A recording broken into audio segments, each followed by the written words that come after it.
गईले काला काटावा खइले खाड़ा नरियर बिसारी दिहले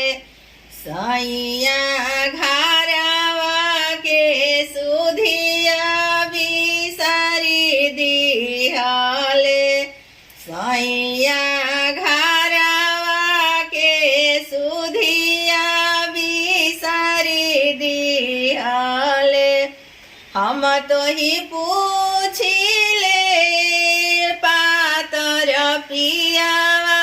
कैसे रे कैसे ए रहेल काला कातावा कैसे रे कैसे ए रहेल काला कातावा कैसे रे कैसे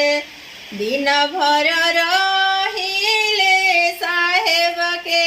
नौकरिया साझी हो बेरिया बंगालिनिया के संघवा साझी हो बेरिया बंगालिनिया के संघवा साझी हो बेरिया हम तो ही पूछिले सुंदर धनिया कैसे हो कैसे ए रहेलु नई हरवा कैसे हो कैसे ए रहेलु नई हरवा कैसे हो कैसे दिन भर रहिले सखी लोग के संघवा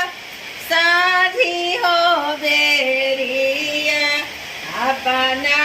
मम्मी के कोरवा साझी हो बेरिया अपना मम्मी के कोरवा साझी हो बेरी। तो ई गीत तीज पर बड़ुए तो तीज में ही गावल जाला। अच्छा लगी तो लाइक सब्सक्राइब जरूर करब। आ देखी बारिश पड़त है, बारिश में खड़ा होके हम गावत तनी तो एक खातिर लाइक जरूर करब और सब्सक्राइब जरूर करब।